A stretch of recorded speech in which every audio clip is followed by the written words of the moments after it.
Welcome to Straight Talk Vermont with Linda Joy Sullivan. Thank you, NEK-TV, for allowing the show to be on the air. Today's featured guest is Michael Keane, a long-standing member of VEPC. Michael, welcome. Thank you. Thank you very much, Linda Joy. Good to be with you again. Good to see you.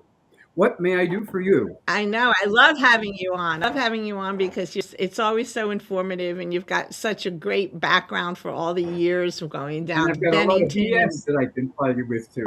Absolutely. No question about Yeah, it. well, we Yeah. hear BS, so we're good with that too, as long as it's Good, good, good. straight BS.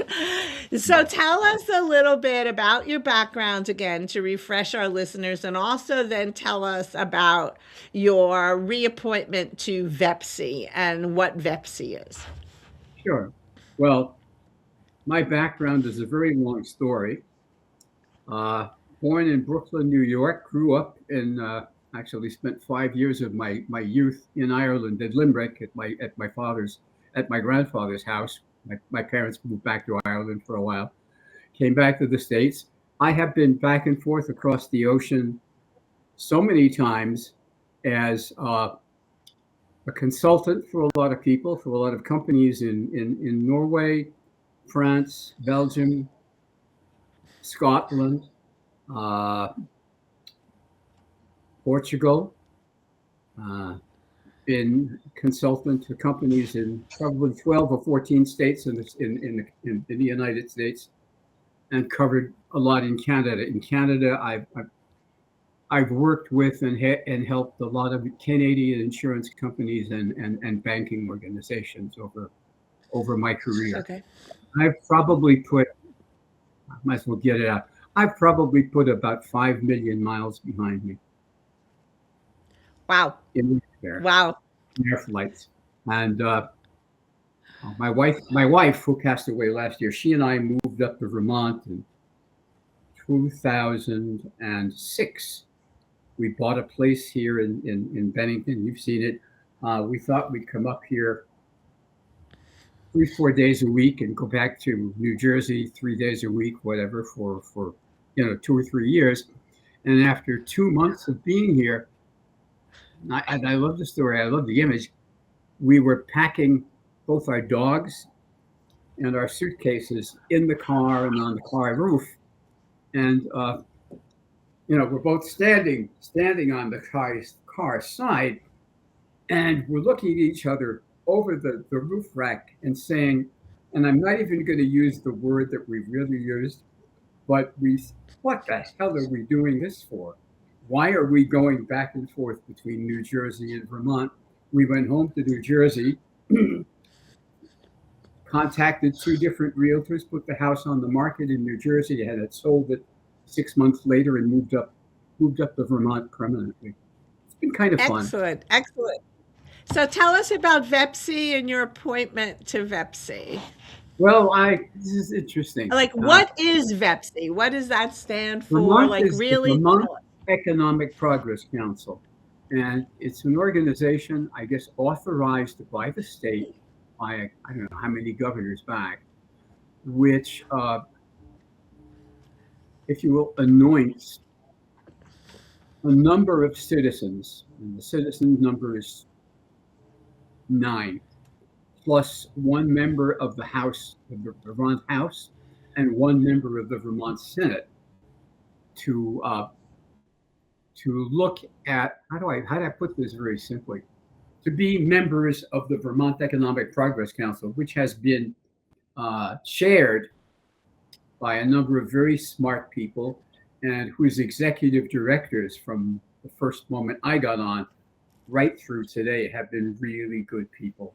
Our job is very much to look at and to accept applications from municipalities who may want to grow in different ways, may want to add living space, and who may want to be building more living space in their communities. That's a big challenge because it doesn't always happen easily. And we also interact with businesses that are in Vermont or which want to come to Vermont to both explain what it is that would happen in Vermont when they come, and to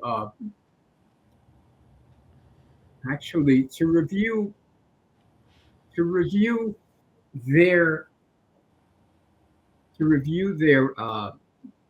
their character, their history, and also to work with them when they want to get some sort of how would I put it? When they want to get some sort of financial assistance from the state to set something up or to create something new, and over a number of years, they sort of pay that money back to the state. But we help to get them money so that they can begin a new venture, if you will. And as that venture pans out well, they pay back what the state has loaned to them. So, Michael, is VEPC is under the auspices of ACCD, right? It's under the absolutely, right. Yeah. It's not an independent agency like I am a commissioner of women, and that's an independent agency. We are in no way independent, and we report to ACCD. We have frankly had some really very good executive directors. Our current executive director is a wonderful person, sharp as a tack, and really interested in the well-being of the state, the well-being of VEPC, and in having good people on the board. We do. The appointments, though, come directly from the governor. Yes, they do. Yes. Yeah. Right. So Peter Shumlin appointed me first at the end of 2011. Someone left VEPC, and there was a year left of that person's tenure on board. So Shumlin asked me, you want to do that?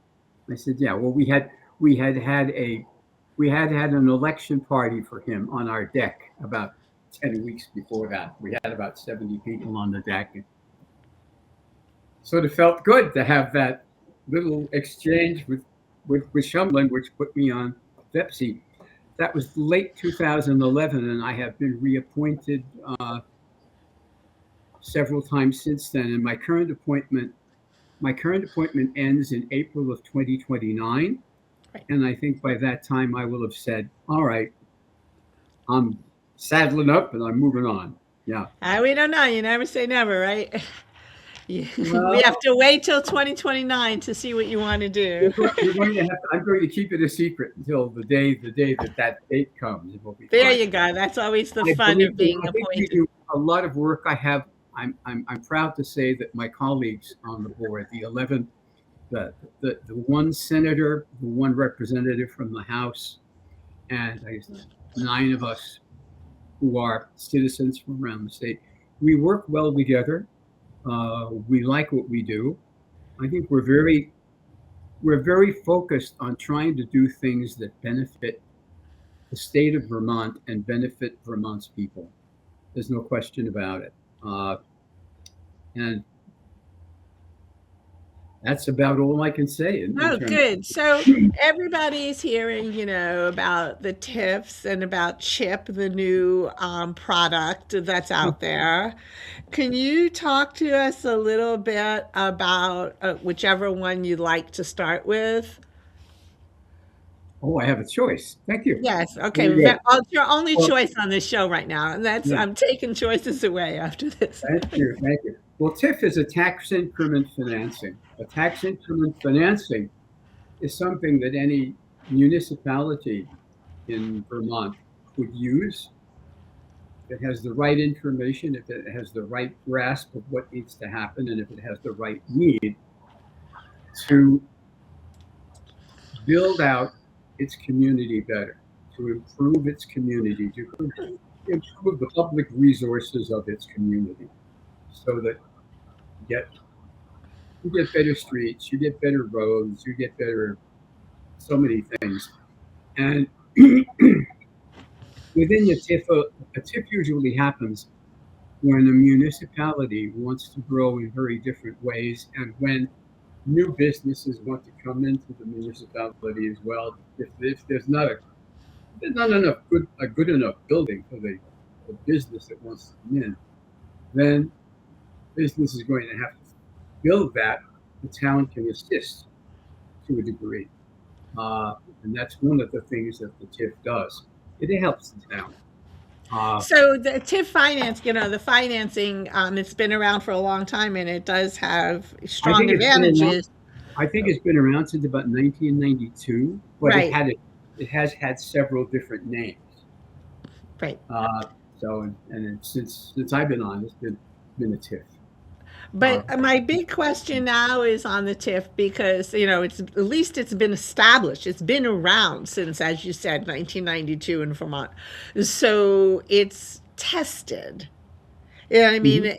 It is the ability to say, okay, this is an issue, it doesn't work, or from the VEPC standpoint, I'm sure you can turn around and say, we've experienced this, we better do a further due diligence on this, or we Mhm. better, so you learn as you In order for us to award a TIF, we have to do a tremendous amount of research and, if you will, investigation, and the community, help the community to figure out how to work it out, and then make sure that the community follows all of the designations and follows all of the regulations concerning the TIF, which I think everybody almost does. Almost everybody. right. Some There are some that Yeah. take a little longer. Yeah. Uh, So the current auditor, the auditor who's been in place for ever, right, has a pretty strong position on TIFs, and has gone in and done some audits and has done some findings. Um, my question is not whether anybody agrees or disagrees with the findings. My question is, once those findings come out, who is there any ability to do enforcement to have them fixed, or is it just ignored? If you know. well, My thing if is that I know. let's say if the state auditor or the auditor's the assistant auditor, I know both of them. Uh, I have to be candid about this. They're nice people. They just don't like TIF at all. That's where I was going on They don't like on TIF at the all, current auditor. and that makes it it makes it necessary for us to be very careful about how we approach each potential TIF, how we monitor how the TIFs are used in the municipalities where they are taken in, and that would be the same thing. That'll be the same thing with the chip to a degree. So my Uh, last question on TIF, which you kind of brought it up, good segue, and you didn't even know where I was going. Okay, so you monitor how the funds are used. We know at Absolutely. the end of the day, if the monies aren't paid back, et cetera, it's going to fall on the taxpayer. But you monitor how the funds are used. What if there's a finding, say, by the auditor, that the funds were improperly used? How is that cured, if it's cured at all? I haven't uh, I haven't up to now heard of any what I would call egregious misuse of TIF funds, So because egregious is the key. It needs to be egregious to me egregious is the key. I mean, or material. what we do at VEPC is make sure that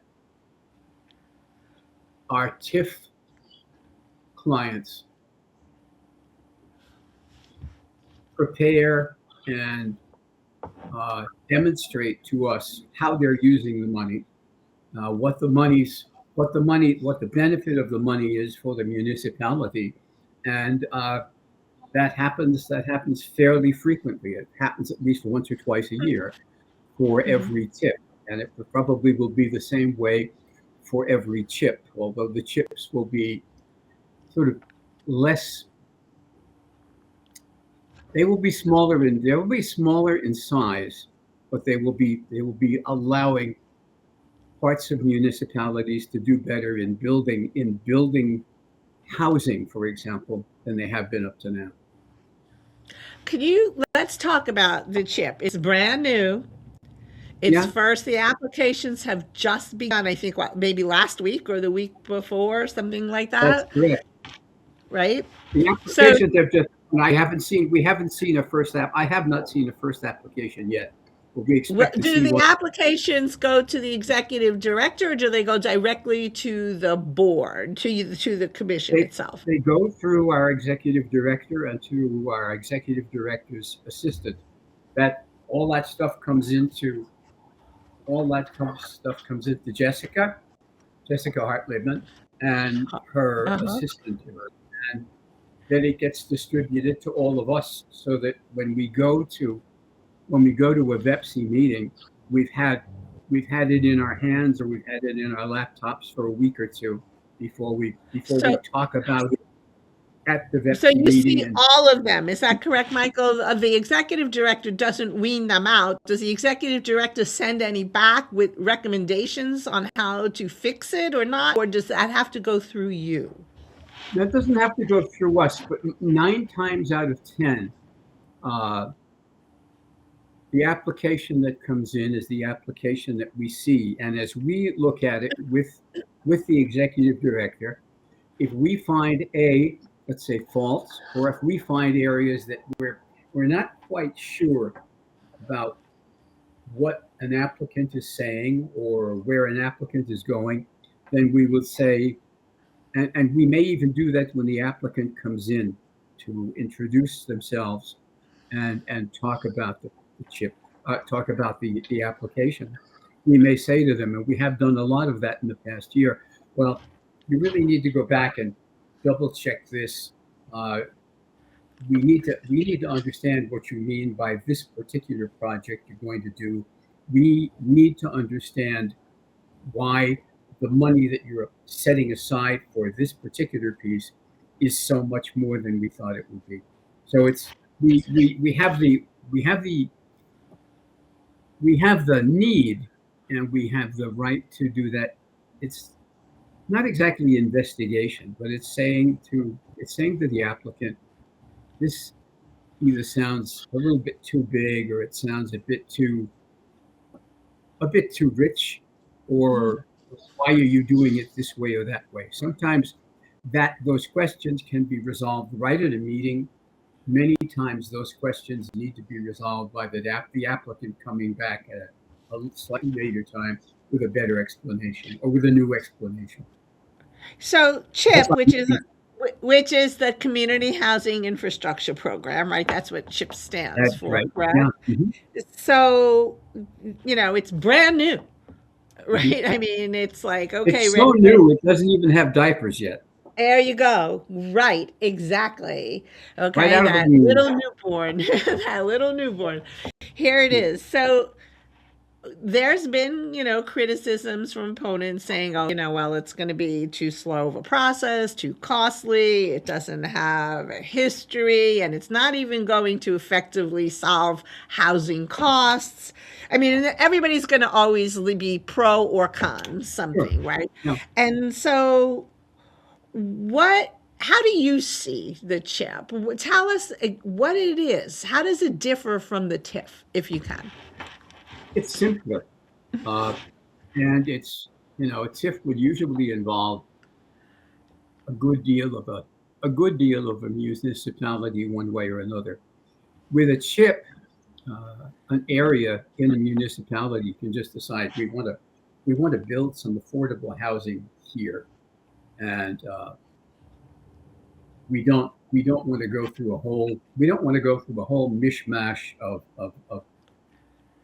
how do I put it, a whole mishmash of reviews and things, because we know exactly what we want to do. This is affordable housing, in the sense that it might be houses built that would house two or three families, or two or three residents, rather than one house, one person, or one family. Okay. And it's it's should be easier in a municipality to make this happen. It's probably a less formal, in a sense, a less formal process. It doesn't need to go through. It doesn't need to go through the full rigor of a TIF. Put it that way. So Probably not. Yet the we still have not seen. Still have not seen the first chip application. So. right. So does the chip require a developer, or can a city or a town just develop on their own? Can they purchase and use to develop, their own funds? They could probably develop on their own. Yeah, Okay, so probably that's different their from own. the TIF, right? Yeah, That's distinct from the TIF. it's smaller, it's easier, it's more affordable, uh, and it it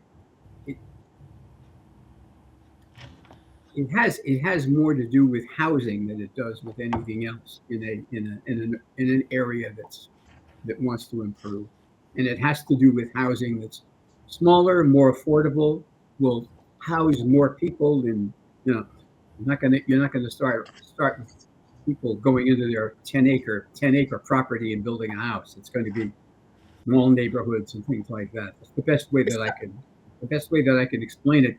And it reminds me a lot of how in several places I have lived in the South and in New York State.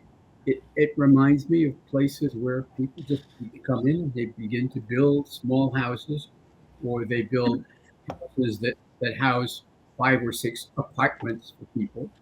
They're not building big stuff that's going to cost a lot of money. So That's and please correct me if I misunderstood this. It's my understanding that regarding affordability requirements with the chip, that there's no strict requirement that the new units have to be affordable for low to moderate. It's just it's requested, but it's not required. That's my my understanding. my understanding is that it is required for a portion of the A portion. housing to be Right, built. right, It might right. be 15%, it might be 20 or 25%, and the other pieces that will be built will be a little more costly, if you will, put it that way. So what about and let's go back to the current auditor Yeah, right now as well, with Doug Hoffer, right? The current yeah, auditor. His and I'm because he's been looking at all of this for many, many, many years, regardless of whether we agree or disagree with yeah. his approach. But his concern is the fiscal risk to the education fund when it comes to CHIP. He has concerns that monies will potentially be diverted um, out that's already been overstretched in the state education fund. Do you know anything about the credibility or the position on Well, that? I know in I guess my 11 and a half years at VEPC that as long as Doug Hoffer has been auditor, that has been his concern. Hmm. That was his concern in 2012, 13, 14, 15, when we didn't have CHIP. We had So Tip, VEPCs. so he's just carried that concern over for Chip as well. And I don't know why he should, really. Okay. We've never had a TIF that failed. We've had some TIF that started, and I'll talk about my own town, Bennington. Uh-huh. Sure. Bennington applied for a TIF in 2017, and 2 years, 2.5. We awarded the TIF to Bennington. 2.5 years later, they said, "No, we don't want it. We don't want to do it." Kind of odd, but Hmm. I don't see anything. I don't know the auditor well. I've met him a couple of times, and one of his chief assistant, whose name I cannot remember, used to served on VEPC when I first arrived on VEPC. Uh, they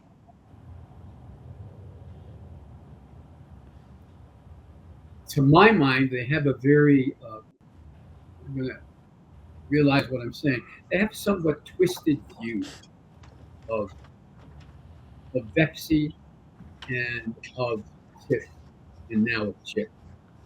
And I'm not sure that we would ever agree, period. I think. So how does CHIP, how is that going to affect the taxpayers directly of any town or any municipality that gets the application approved? Good question. Obviously, somebody is going to have to pay. Somebody is going to have to pay for those buildings to be built, for those areas to be improved. So it clearly is not CHIP money that pays for everything 100%.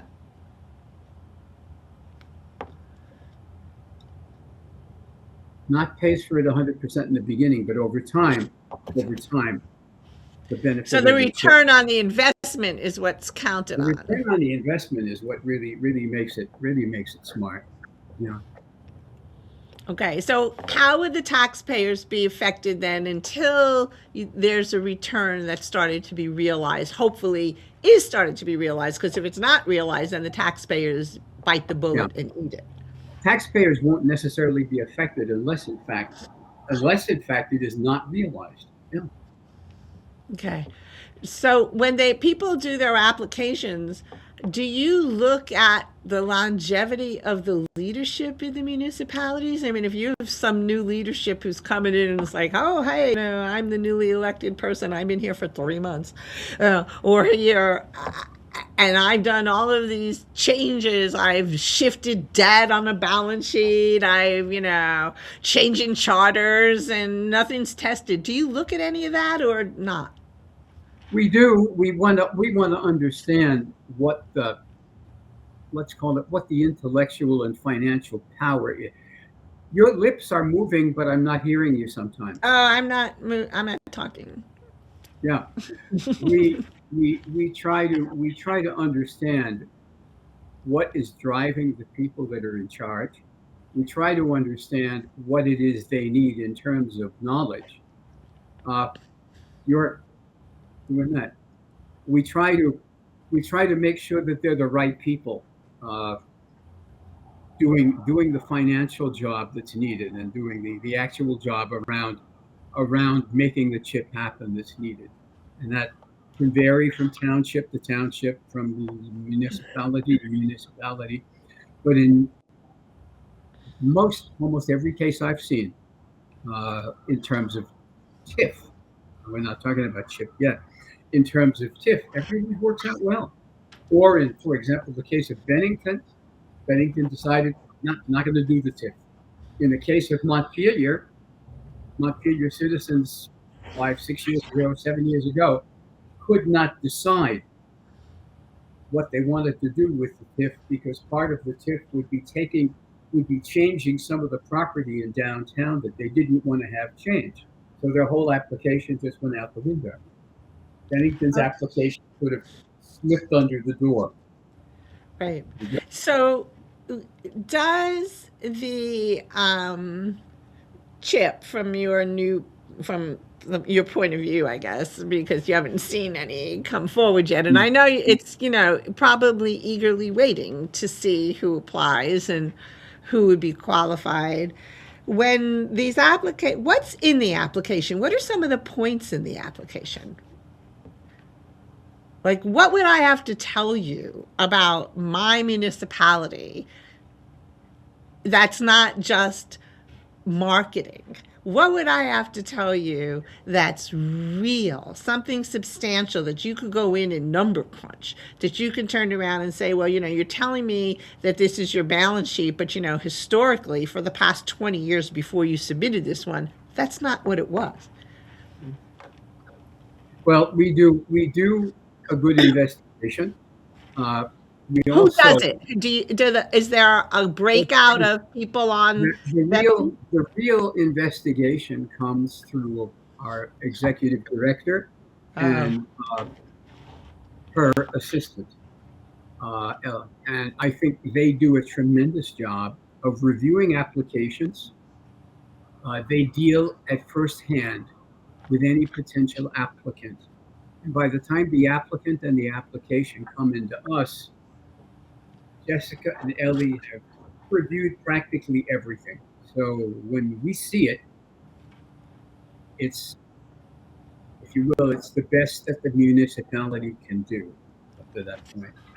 And then there are a number of meetings and dialogues about what about this, what about that, what are your concerns? Is there anything different now than there was 5 months ago when you came in with your first part of the application? We try to make sure that we and they are, how do I put it, timing this thing appropriately, and that's pretty much it. That's pretty So much I it. know the executive director, and she's highly educated, and she's doing a great job. But She's sharp as a tack. here's a question I have. Okay, how, since the executive director works for the state, and this is a program that the administration wants to be successful, Mm-hmm.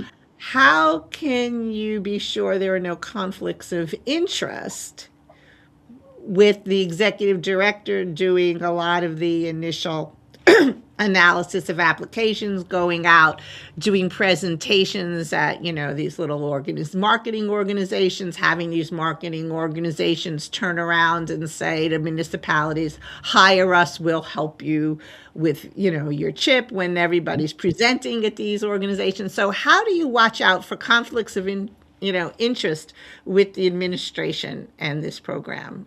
Well, the administration, by that you mean the executive director? Well, who works for the state, so. Yeah, yeah. I I I can only say this by experience. We've had, I guess, in my time, 4 or 5 executive directors. Every single one of them uh, has been, trying to look for the right word. Every single one of them has been fully focused on the benefit to the communities that are applying, on the exactitude and the veracity of the information that they give us, uh, and on making a decision that really makes sense for VEPC as well as making sense for the municipality. We So, haven't we haven't had in my time anything that is tripped over and fallen over itself. so just to be clear, the executive director brings the information to VEPC, but it's VEPC, the members, that make the final decision. We all vote. We all read every document. Mm-hmm. Uh, we all discuss among ourselves and with the executive director, and we also take a vote when the applicant has come in and made his, her, or its presentation to us. Mm-hmm. And we decide, is this worthwhile? Is it not worthwhile? Is there something missing? Is everything there? Is this something that has a good chance or not? We make a vote, and the vote becomes yes or no. Well, do the taxpayers have a say before that vote comes out, or do the taxpayers only have a say at the municipal level? Taxpayers have to say at the municipal level that taxpayers can't Okay. really,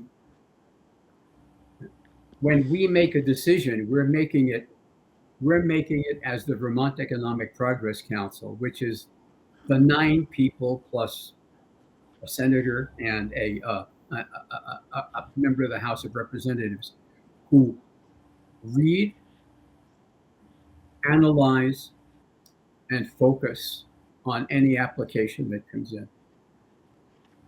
Okay. So the taxpayers don't have an opportunity as well to come in and testify before We you. usually don't. No, we will meet taxpayers when we have the very first meeting with let's say a municipality that wants to do a TIF up to now. I'm talking about TIF now Right. because we haven't had a TIF yet. A chip yet. Uh, Usually, in that first meeting or second meeting, and that's the meeting that we do on site in the town itself. Uh, we look for indications that something is right, something is wrong. We look for people's input. But when people come into VEPC, who's coming in are the people that are constructing the TIF or the chip. They're the people financially and politically responsible for it, and those are the ones that we deal with. Okay. So I know that Vepsi does not only do TIF and chip. There's a veggie It does it, program, Reggie? Yeah, right? absolutely. Yeah. So can you talk a little bit about that economic development program, and is it still alive? Yeah. Tell the people a little bit about that. Vermont Economic Growth Incentive is what VEGI stands for. And that is something that we've used, well, in all my years on the council to, for example, help a new business get started in the town. For example, to help a business that's been in the town a while to expand what it wants to expand. Maybe it needs to build another building. Maybe it needs to hire more people. Maybe it's going to invent a new way to present things to its customers. So we listen to those who present us their needs, and we will vote yes, no, or maybe on a veggie. Uh, Veggie, interestingly enough, veggie was due to sunset. I think we've taken away the sunset right now, and it Okay, has I was a year curious or about two that. before it gets another sunset. It's been Okay. very popular, and I think a lot of people think, well, this is great, all of this and all that. Veggie is something that happens in almost every state. It's just got a different name in every state. Same thing with tax increment financing. It's got different names in every Right. state. And I think there are so many states, I will say this, there are so many states that do this in a sense better than we do because those states are bigger. They have longer experience in it over many more years than we do because I think our whole efforts probably started in the mid 1990s or early 1990s. So many other states have been doing this for decades longer, but we're doing the best we can, and we're a smaller population uh, Hmm. in a smaller state. So it's that comes that brings its advantages and it also brings its difficulties. So is veggie popular in Vermont? And if so, where is it used most across the state? I could tell you there are some people with whom it's not popular at all. Uh, you've mentioned a name or two. It's used in the state. We have how would I put it?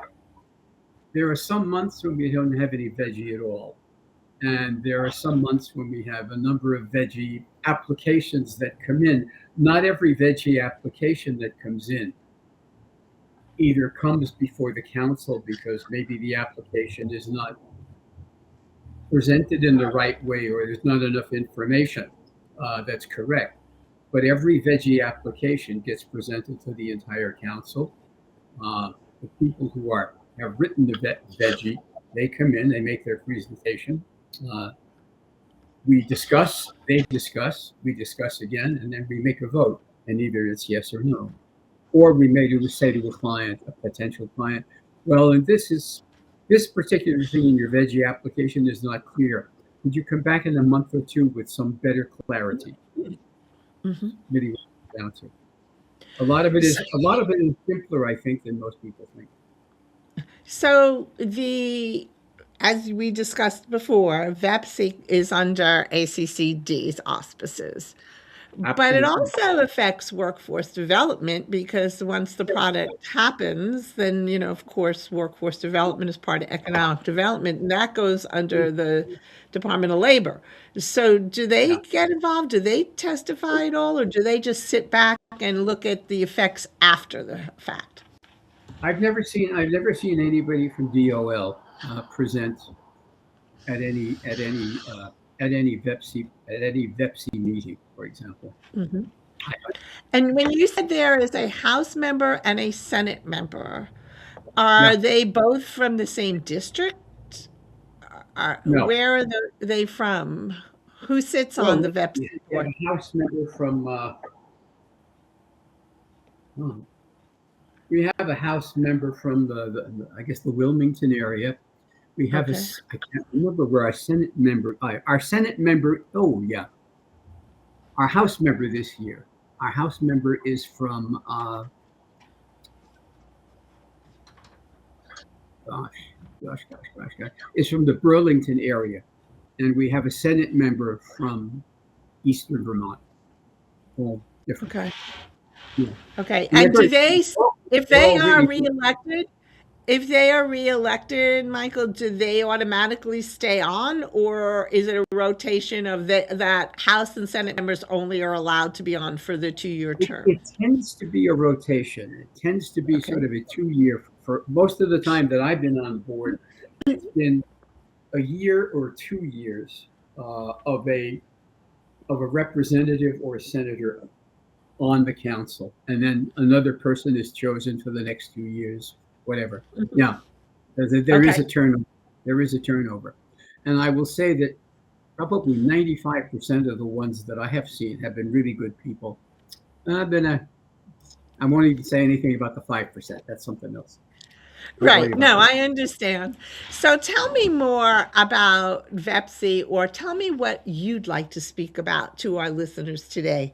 Because you're the featured guest, and I always applaud your history and how much you've given back to the state.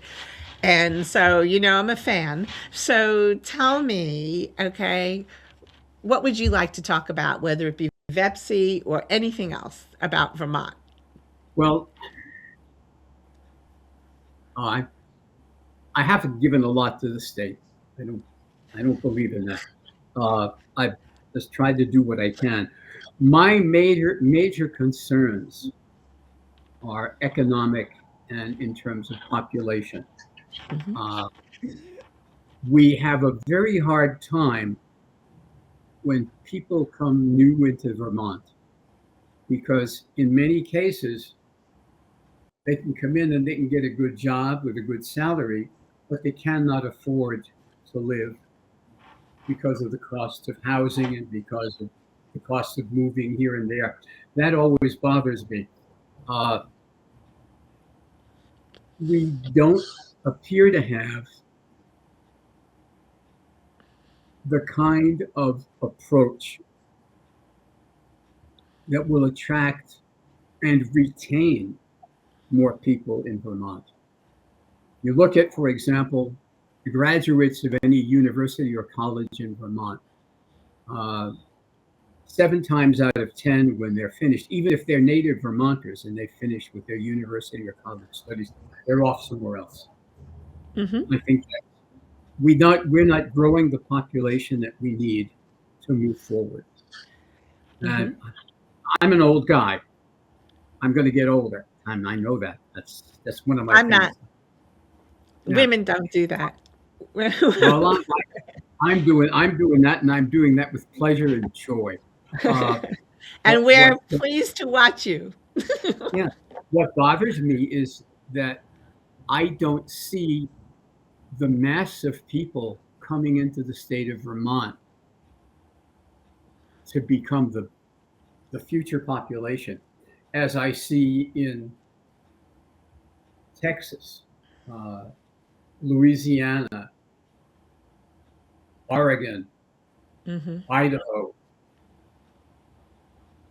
Nevada, places I've worked with clients on things, and Midwestern states. People are flooding in here and there. Nobody's flooding in here.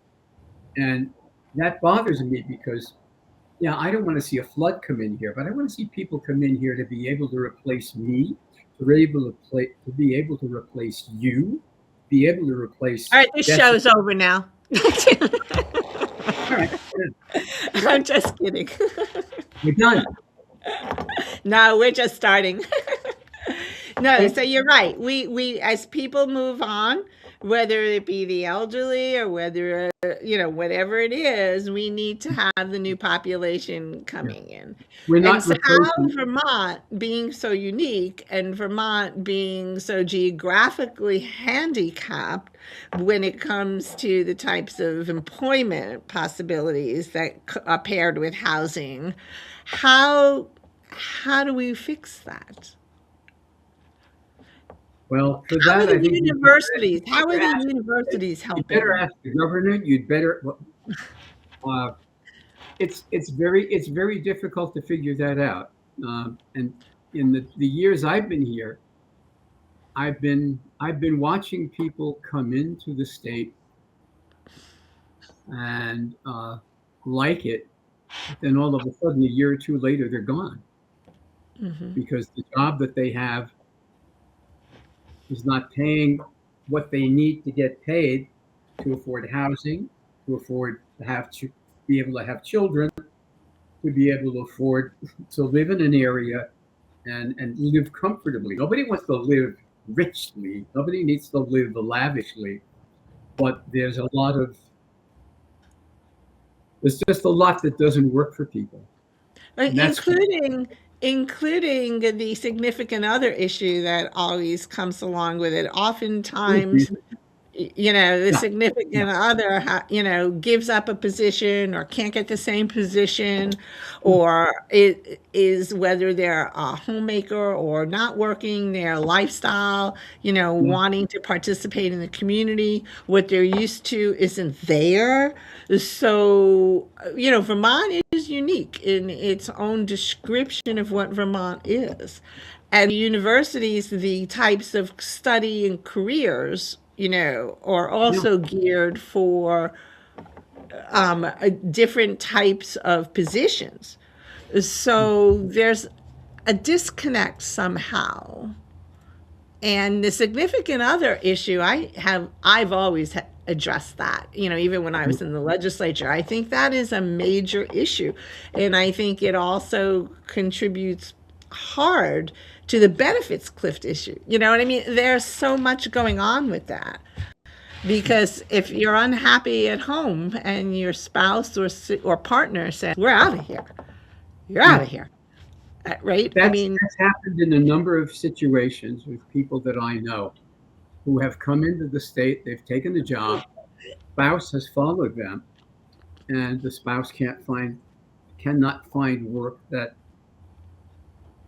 they are prepared to do. It can't find work that matches their education and matches their wants. And it I can think of probably yeah, I'd say there's probably 50 or 55 couples that I know over the years wow, who've that's come a to lot. mind. Really like it, but one or other of the couple just cannot get a position that has any financial value. So somewhere Right. along the line, I think one of the people that I know was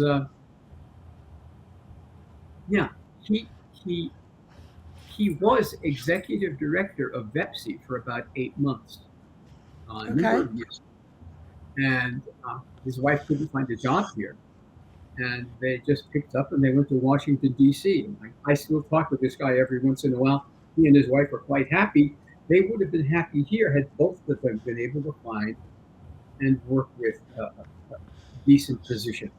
That's Right. one of the things that one of the things about the current state of the state that bothers me because our population is declining. Sure.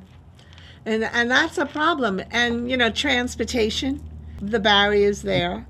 Yeah, And so, people want to live, even those people who want to stay close to their family members as they go yeah, and they do their extended families and they have children, they can't because they have to move closer to, say, a Burlington or a city that gives them some type of opportunity or leave the state, yeah, right? I mean, so, or work for the state. which Yeah. is a huge employer, right? Yeah. And not everybody wants to do that, but it's And kind of not everybody is qualified to work for the state. You know, right. they may have different positions. One of the things that I keep worrying about, and I'll admit this over the past 2 years, especially, is that without some change in terms of increasing our population, we we could be in danger of being a county of New Hampshire or New York State. Or we could be part of the province of Quebec. I don't know, but we need to have more people in the state that are thriving. That's right. And that is a huge nut. Oh, And the key is, a lot of band-aid fixes are coming down, and someone might look at the chip as a band-aid fix, but it's a tool. Tools are yeah. good. But you Tools, know, in my mind, are good. band-aids are meant to fall off the skin. That's correct. That's Yeah, right. So you have to watch them. If it's going to be a tool, it has to be a tool that's going to stick. And that's a absolutely. big responsibility for your organization, your commission. Yeah. I mean, a huge responsibility. And the people of Vermont, the taxpayers, are relying on that expertise. And that's why I'm grateful that you've been there for so many years. So I there's think that institutional knowledge as well as new appointees. we need to have some way of attracting and retaining new good people. We Hmm. really do. We need to be able to we need to be able to retain many native Vermonters who are saying, "Gee, I can't make the money I want to make here." That Right. that that bothers me. Yeah, me too. It's I don't know. It's an issue. We need better qualified people. We need more people. Well, hopefully things will start to turn around. I mean, that's, what you're hoping for with the next election coming up, that this mindset is also a priority for, Yeah, it's one thing to say, hey, I'm here about housing, I'm here about affordability and use all the right buzzwords, but to yeah, actually have experience and understanding, like, we're consultants, we do this for a living. I'm a turnaround specialist, you do this. We have a deeper inside knowledge than just a general person running for an election who just knows the right buzzwords. The key is, how do you fix it, and will you have the ability and the tools to do it once well, first you're of all, elected? will you have the Will. will to do it? That's correct. That's right. Or do you just want to be elected over and over again? Or Yeah, will you actually bite the bullet and say, no, yeah, this is where we stand? I mean, we have some serious issues going on here. And, we don't want to become extinctive people in the state of Vermont, right? We don't want that to happen. So we have a few more minutes. Just give us your grand finale. And I love having you on, and I hope I can convince you to come back, especially as the applications start coming through. But tell me what you're thinking is really I'm important happy for to be the bad penny and turn up all the time. But what do you like? Is your hope for the application process with VEPC? Let's close on that. Are you hoping I'm there's going to be hoping one? Mhm. I'm hoping that we are inundated with applications. And I'm Okay. hoping that as we're inundated with them, we will do what we always have done, which is go through the applications carefully, have the correct and appropriate interviews with the people who are or writing the application and who are going to be in charge of making whatever changes they're going to make, and that we will be able to use this the way we have used CHIP, the way we have used TIF, and it will work well. And as I say that, I realize that there are entities, if you will, in the state which do not like the idea of TIF or chip or of VEPC of veggie, and Veggie. that's what holds us back. Right. Right. It's really So hold I us know back. that some of the municipalities will go and hire professionals. I think Whitenburg is kind of coined as the go-to. Whitenburg has its blanket all over the state for the most part. Right. And so, and people believe that, they come in with Weinberg, it's a go. Is that a fallacy or is that a reality? Well, I've seen Whitenburg come in on many applications, and they're a good group of people. My my concern is that one organization doing that for a lot of different communities uh, creates a little bit too much leverage for that one organization. I think there needs to be a little bit of variety in the kind Hmm. of consulting and consultants that help municipalities do what they do.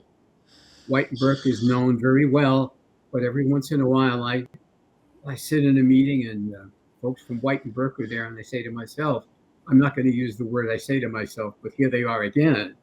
And Hmm.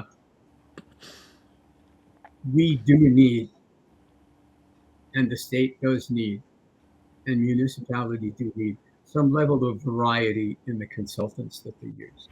Which ties into the point you brought up before that people, other professionals, okay, can't get jobs, etc., if there's such a monopoly on these Absolutely. types. Yeah, yeah. Right. It's just And so, you can't get into the state and get anywhere. Yeah, right. And so that we've seen all along. The other question I have for you is we have our young students, right? They have dreams yeah. and, they're creative. A lot of them want to be like filmmakers. They want Mhm. to, go into all sorts of creative processes. There are no jobs here for No. that. So, should there not be some type of a collaboration to do an assessment on the jobs that they prefer to connect with what needs to be developed in Vermont, or they will leave? I don't know how we do that at VEPC, but I know that No, that I is a mean, but the legislature can and the administration can do, yeah. right? That's something that the legislature really needs to do, or needs to make sure that someone does. Uh, But maybe veggie, that's a program. So if somebody wanted to open up, say, like a film production you know, business, that's would possible. veggie That's could do possible. that. You know. I don't know Uh, if everybody really understands veggie. I think it's got such a bad rap for well, over the years. I don't think it has a bad reputation. I think that I'm going to be candid and say I think there are some people that want to give it a bad reputation. That's what I meant when I said a bad rap. I meant that, Okay. the buzz, Yeah. right? But it's a tool and it probably could be used for more businesses that they just aren't aware of because it's kind of lost its marketing. When we were in the legislature, you brought it to us, we understood what it was. But Yeah. I haven't seen it out there, or I haven't seen ACCD going out there and saying veggie, veggie, veggie, veggie, veggie. They're doing chip, chip, chip, chip, chip, but they're Yeah. not doing veggie, veggie, veggie. And Well, so, how do we get that out?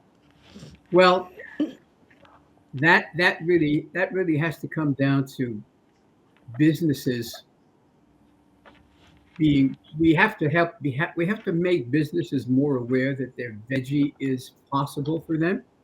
We have Hmm. to make businesses more aware that we welcome their applications, we welcome their input, and that